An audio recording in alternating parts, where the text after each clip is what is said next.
So to live like Christ means to, regardless your human nature, regardless the limitations, the encumbrances that tied men down, that possibility of rising beyond these limitations to manifest such godlike quality, we call it the character of God. If that is not possible, then you have not brought validation to the fact that you're a possessor of the life of God. If you want to understand the character of God, you must understand demon possession. Look at me. Please look at me for a moment. So here is a gentleman behaving himself well, or a young lady behaving herself well, and for some reason she exposes herself, or he exposes himself to an influence. Am I right on that?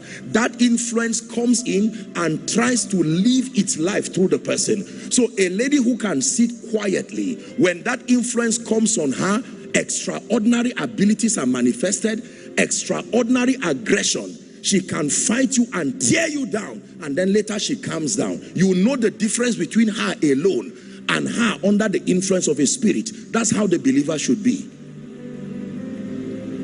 What you call demon possession is a mimicking of how the yielded believer should be. Are we together now?